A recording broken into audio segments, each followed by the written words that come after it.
Our News is brought to you by Alive. Coming up tonight, the bell has rung. Voters head to the polls next month. Political parties react to the dissolution of Parliament. Why BPL workers walked off the job. Plus, the Johnson & Johnson vaccine arrives in country.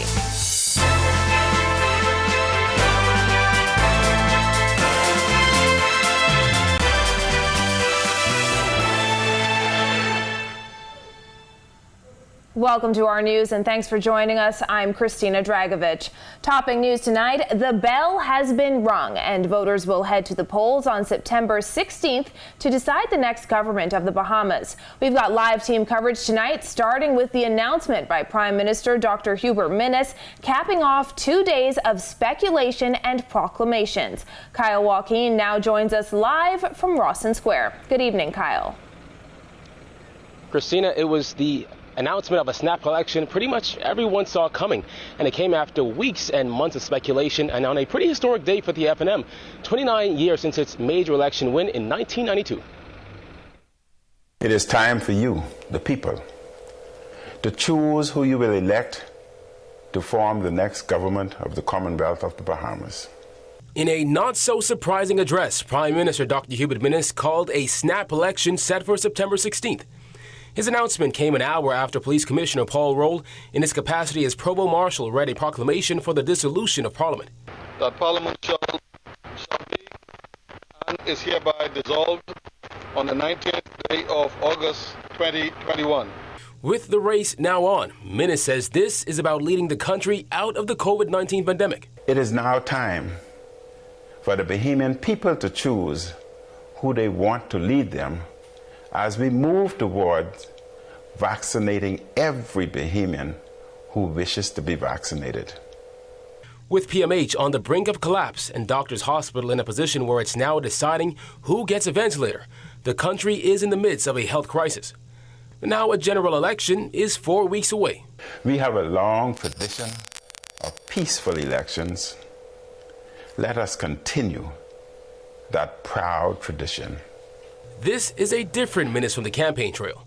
In 2017, he campaigned for a fixed election date. Fast forward to 2021, and the order of the day is a snap election. The Bahamas has not re-elected a government since 1997 when the FNM won by a landslide. During his address, Minnis stressed the strides his administration has made during the pandemic. But in the end, he stressed the importance of the democratic process and Bahamians ultimately deciding who will lead the country forward come September 16th. In our democratic tradition, the people rule. Your collective wisdom will decide our way forward. Your collective wisdom will decide our shared future. All political parties should conduct their campaigns in keeping with public health guidelines.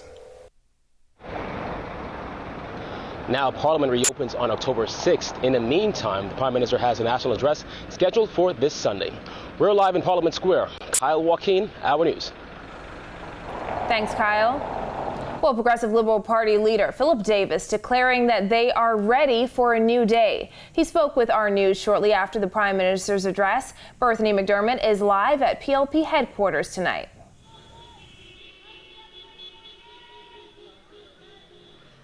That's right, Christina. I'm standing here live outside the PLP headquarters where things are rather quiet. However, the frenzy that followed the Prime Minister's announcement this morning seemingly had no impact on the opposing PLP, whose leader told us that they're not only prepared for an early election, but to be the next government. And that is the first step towards a better day.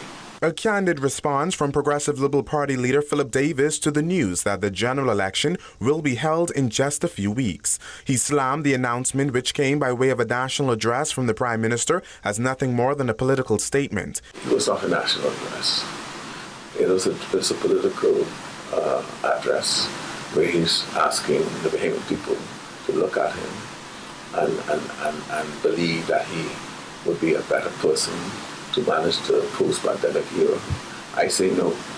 He's demonstrated that he could not manage the pandemic properly, and you're going to trust him to manage it during, and after. The bell was rung during an alarming surge in COVID-19 cases and deaths. So far in August alone, the country recorded more than 1,700 cases. Additionally, hospitals are bursting at the seams, and public healthcare facilities on New Providence and Grand Bahama are experiencing day 8 of a sick-out. Davis says this leaves one question for the general public heading to the polls. This call at a time when, no doubt, the electorate may be asking themselves whether we are more concerned about politics than lives. Davis, who is also the MP for Cat Island, Rumkey, and San Salvador, said the pandemic will no doubt affect the way political parties campaign. While he admitted it is a concern, he said the party has protocols in place. We have internally set up COVID protocols and rules for our candidates and campaign canvassers, which they are following. And we are adhering to what I call the generally accepted protocols. Following the dissolution of Parliament, PLP Chairman Fred Mitchell weighed in, affirming the PLP's readiness to govern. Our Progressive Liberal Party is ready, and we will be ready to govern on day one. We have the vision, the policies, and the plans to take this country forward. We have the candidates who can deliver the change that people are crying for.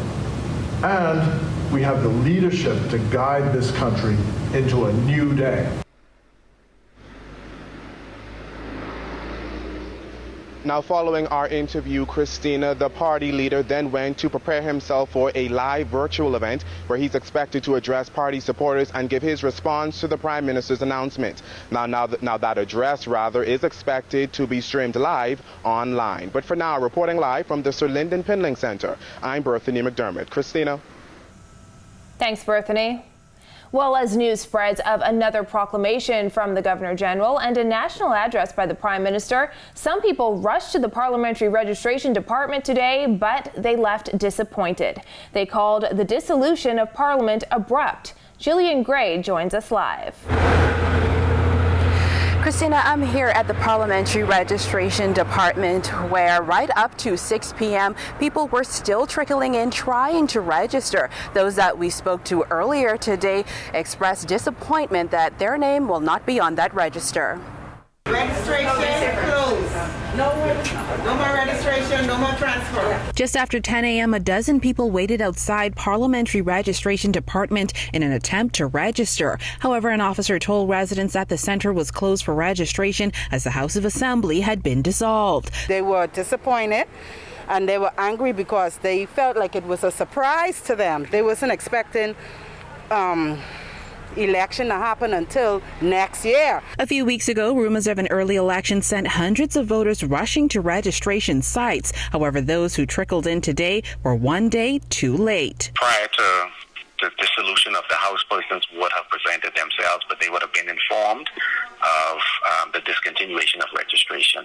Acting Parliamentary Commissioner Lovato Duncanson declined an on-camera interview today. However, on Wednesday morning, he told us 194,263 voters were on the register. There are 134,729 registered voters on New Providence, 30,729 on Grand Bahama, and 28,805 spread across the Family Islands. Remember, the numbers that we have now on the register, that would be subject to change because persons who would have been registered up to yesterday, they are also eligible to be added to the register. Though this voter was able to get her card before registration closed, she lamented the lack of information about which centres were operating. And I hope the Prime Minister is listening to me. Persons who came in from the Family Islands during that hurricane, if they have to get back to the Family Island to go and vote, I feel government should accommodate them with transportation to and forth. Then there were those who slammed the government for not giving more notice on when the election would be called. Between the COVID and Dorian and all that other stuff, and then you have a Prime Minister so sneaky, and just be straightforward. Just tell the people what it is and stop trying to play politics. He's hoping to do it the next election, but that ain't gonna happen. So what happens now that the House has been dissolved? The facilitation of the nomination, the notices of an election. We also transition towards the preparations for advance poll, that is to publish the register on the 15th day after the writ is issued, and to facilitate a general election. Now, we know that we are still in a COVID-19 pandemic and case numbers are continuing to climb. However, the parliamentary commissioner said that they are going to ensure that the entire election process remains safe. Reporting live from the parliamentary department, I'm Jillian Gray. Back to you, Christina. Thanks, Jillian. In other news, labor relations becoming more strained as Bahamas Power and Light workers walked off the job today. They had the support of leaders of several other unions who threatened increased industrial action across the board if their concerns are not immediately addressed. Giorgio Bain reports. Everything is on the table. Report, industrial action. Union leaders promising a surprise in the next few days if their concerns are not addressed. They said the dissolution of Parliament will not be tolerated as an excuse for labor issues not being adequately addressed. President of the Bahamas Electrical Workers Union, Kyle Wilson, raised concerns over a lack of health and safety protocols for workers and incomplete contracts. BPL is still running. The House dissolving don't mean nothing. BPL still runs. There's still a government. Don't let anyone fool you. There's permanent secretaries and that person still in place to make daily decisions. All right, contracts are signed up until the day of election. And so I don't want anyone to fool themselves and believe because the House is dissolved that they can't resolve our issues. One has nothing to do with the next. Before there's an election called, there's still a government, there's still a prime minister, and we want our contract completed. The union has the support of Bahamas Public Service Union President Kingsley Ferguson, who says unions have a surprise in store in the coming days. I'm wondering whether or not this is the same prime minister that indicated that the PLP handled the labor movement in a strange way. Well, I don't know what the attitude is now because we can't seem to get an audience with either of the ministers, with any of the directors or permanent secretaries with a view to addressing the workers' concerns in this country. And so we stand in solidarity with our brother Kyle Wilson this morning. Amen. And like Brother Markley would have indicated, it is going to be a surprise. Meanwhile, Bahamas Nurses Union President Amancha Williams urged the Prime Minister to meet the union leaders before drastic measures are taken. People are dying. Where's my colleague B.S. Kingsley? We are in a serious predicament. Could you imagine if the light go off? Amen. And the water off. Amen. The water off. Amen. The country shut down. Amen. Please, Prime Minister, come to us. Amen. We are sick and tired of the disrespect of this government from day one. They don't care. They don't. We're going to have to do what we have to do. And it's hard, but guess what? I can sleep in some heat if I have to. But we're going to put the heat on them because we're tired. I'm a former hotel worker. We got hotel workers still home on furlough, and the Prime Minister said the hotel full. Tell me, how is this? Reporting for our News, I'm Giorgio Bain. BPL said in a statement the company takes exception to illegal industrial action taken by union members given the pressure placed on customers by the COVID-19 pandemic. Officials say BPL is an essential service, and this action puts other essential services and customers undergoing at-home care at risk. The company warned it cannot guarantee an uninterrupted power supply, but it has a contingency plan in place. In response to union concerns, BPL says negotiations for a new industrial agreement have been conducted in good faith. In other news, 38,400 doses of the Johnson & Johnson COVID-19 vaccine are now in country, giving Bahamians another option along with Pfizer and AstraZeneca. J&J is the single-dose vaccine, which Chief Medical Officer Dr. Pearl McMillan says will not be rolled out locally for at least a few days. She says most of it will be likely used on family islands. In part because it's a one shot, and that makes it much easier for us to cover the family of islands. And we have many islands to go to, so if we are able to do one shot on a particular island and we're done, that makes it much easier for us. Dr. McMillan says this batch of Johnson & Johnson vaccines expires in 2023.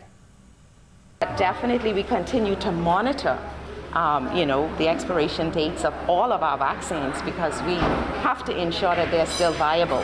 So that will also be taken into consideration as we continue our rollout in New Providence, Grand Bahama, and the family of islands.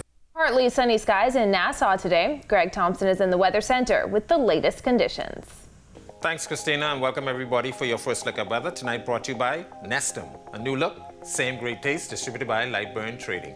Another warm evening outside our studios. Temperatures in the mid-80s. 85 is our current temperature outside our studios with a few clouds. Light east-northeasterly wind flow at 6 knots and your feels-like temperature. Very warm mid to upper 80s. Satellite view, ridge of high pressure continues to dominate our weather, bringing in a nice east to south easterly flow. Breezy across the southeast Bahamas, but those temperatures remaining very warm. Well, let's call it hot into the 90s, triple-digit indices. Some upper-level moisture from Henri, which is well to the northeast of the islands, will be moving across our area. That could spark a few showers tonight through tomorrow. That's your first look at weather. Your extended forecast is still to come. Still to come on our news, the health minister addresses the week-long sick out and honorarium concerns. Also, teens among the first getting the Pfizer vaccine. Stay with us. Welcome to our news and thanks for joining us. Topping news tonight. COVID-19 remains a serious threat. Coronavirus COVID-19 has disrupted our economy, tourism industry, educational system, and put our healthcare facilities and professionals on high alert. Are you prepared? Do you have all the facts? Stay tuned to this network for the very latest news and information on this global pandemic.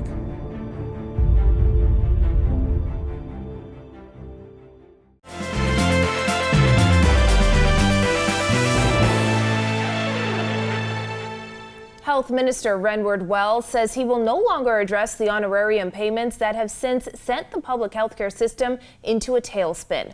On Monday, Wells revealed that his driver and personal assistant returned the $1,100 payments they received amid uproar from healthcare workers. Really? Listen, I think I would have spoken definitively on that subject. I'm not going to go back over that again. I think I would have very clearly articulated the circumstances and how I would like to have proceeded and proceeded.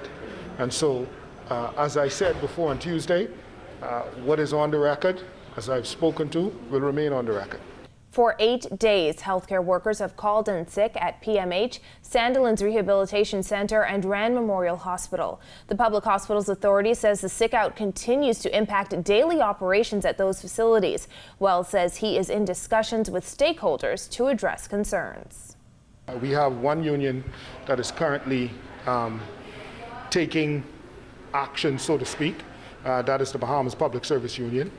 The other unions, both the nurses and the doctors, the junior doctors and the consultant physician unions, we're talking with them as well to ensure that we are always on board, collectively together, working together to continue to expand and to deliver the kind of requisite health care for the Bahamian people that the Bahamian people desire.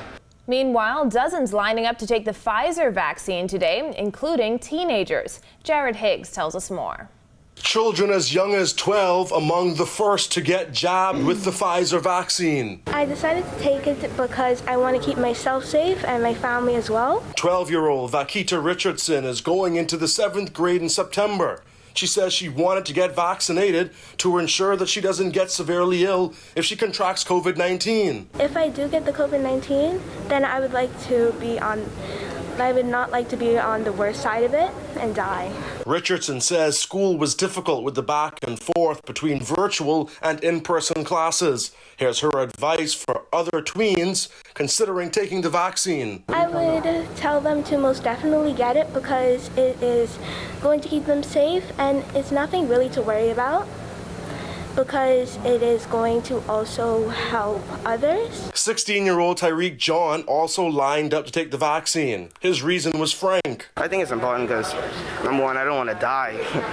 I think that's the main reason I want to take the vaccine. I don't want to die from COVID, but that's about it. His mother, Diane John, is already fully vaccinated with Pfizer. She explained why she consented to her son taking the vaccine. I always said once Pfizer comes to the Bahamas, I would take my son to get vaccinated because He has an underlying condition, and I think this was the right thing to do. The Pfizer vaccine, which uses mRNA technology to instruct your body's cells to generate the spike protein found on the surface of the COVID-19 virus, is among 3 vaccine options available to Bahamians now. Officials hope that the wider options will help convince those who are hesitant about taking the shot.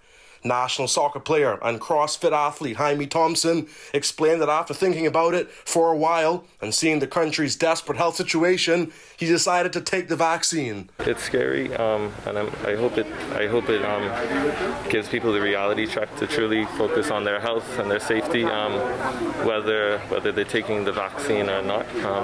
It's important that you wear your mask, you sanitize when needed, maintain your social distancing, do everything that you can to protect yourself, protect your siblings, your family, your parents. Reporting for Our News, I'm Jared Higgs. All 484 appointments for the Pfizer COVID-19 vaccine were fully booked today and continue to be booked through the weekend as the National COVID-19 Vaccine Consultative Committee works to meet increased demand for the jab. There is a thirst for the vaccine, the Pfizer vaccine. Tomorrow we're booked. Friday, Saturday, Sunday we're booked. Monday we're booked. Tuesday appointments are available. So just go online, please make an appointment before you come. If you don't, it's going to take you a lot longer and we may not even be able to get you in. Committee Chair Dr. Marceline Dahl-Regis says the pilot program for the Pfizer vaccine was oversubscribed on Monday, and the steady flow of residents lining up on Thursday shows that demand is high. We were supposed to run a pilot of 60. 120 showed up, 150 showed up, and 45 of them were children. We had a supply problem before, now we have a demand. We have to figure out how we're going to do demand because we really want as many people to have the vaccine quickly, and we need more resources to do it. Plans for the Family Island rollout will also be announced soon. We have an advance team going to Grand Bahama this Friday to set up the logistics because they need to establish another site in Grand Bahama. We also have a great demand for Abaco. Committee member Dr. Barry Rassin says with the rise in demand, it's important for people to make appointments. This as the Malia vaccination site opens this weekend. Please make an appointment. Please come on the day you made the appointment. And if anybody has the time, we can always use more help. On Monday, the St. Anselm site will be offering the Pfizer vaccine. The Church of God site on East Street will only offer AstraZeneca. Up next, why the PLP chairman thinks tighter restrictions aren't necessary. Plus, the DNA slams the PM's failure to keep his promise of a fixed election date. Stay with us. Welcome to our news and thanks for joining us. Topping news tonight. COVID-19 remains a serious threat. Coronavirus COVID-19 has disrupted our economy, tourism industry, educational system, and put our healthcare facilities and professionals on high alert. Are you prepared? Do you have all the facts? Stay tuned to this network for the very latest news and information on this global pandemic.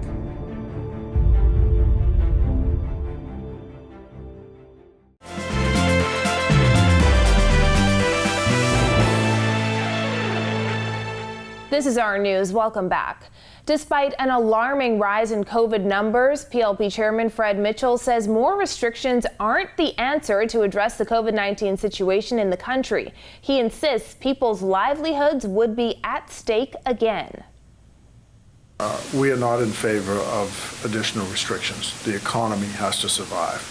This is something that we have to live with. There are prophylactic measures that can be taken to deal with this. Meanwhile, DNA leader Arinthia Komalafe is slamming Prime Minister Dr. Hubert Minnis for promising and failing to implement a fixed election date. With a snap election called for September 16th, Komalafe questioned if he ever intended to fulfill the promise. This point and stage in our democracy, obviously fixed election dates is something that is absolutely necessary. Again, that's a part of our good governance platform. This very same Prime Minister, Dr. Hubert Alexander Minnis, campaigned on fixed election dates. And here we are now 4 years and some into his term, and absolutely nothing as it relates to fixed election dates. Well, Greg is back with weather going into the weekend. That's coming up when our news returns. Welcome to our news and thanks for joining us. Topping news tonight. COVID-19 remains a serious threat. Coronavirus COVID-19 has disrupted our economy, tourism industry, educational system, and put our healthcare facilities and professionals on high alert. Are you prepared? Do you have all the facts? Stay tuned to this network for the very latest news and information on this global pandemic.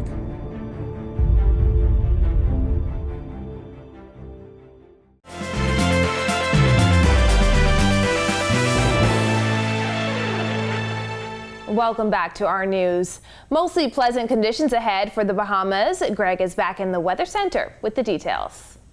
Thanks again, Christine, and welcome back, everybody, for your second look at weather. Very warm day around the islands with that ridge of high pressure remaining in charge, but we are still watching two tropical systems out there. We have Grace, which is now moving across the Yucatan Peninsula with some showers and thunderstorms affecting that area. By the time Grace gets into the Gulf of Mexico once again, it's expected to re-strengthen to a hurricane. Of course, to the northeast of the Bahamas, we have Henri, which is drifting towards the west. Some upper level and mid-level moisture affecting the northwest Bahamas. We could see a couple isolated showers with that system, but that system will move away from us. The track showing Grace, actually Henri, becoming a hurricane by tomorrow, expected, and then continuing to pull well to the north and away from us. The effects across the Bahamas will be in the form of some swells. So if you plan on doing any beaching or boating, you're gonna have some problems with that over the next day or so. Speaking of boating forecast, we're looking at east to southeast winds across the northwest and central Bahamas tonight through tomorrow. 10 to 15 knots, seas running 2 to 4 feet over the ocean, while the southeast Bahamas winds a little stiffer, east to southeast 15 knots, seas will be running 3 to 5 feet. Here's a look now at your national forecast.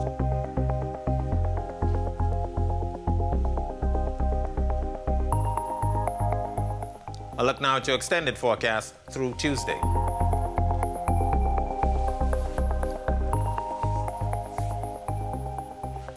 Summer-like conditions remaining with us for the rest of the weekend into the weekend. Back to you, Christina. Thanks, Greg, and thank you for joining us for our news tonight. On behalf of the entire team, I'm Christina Dragovich. We'll see you right back here tomorrow night. Have a beautiful evening, Bahamas.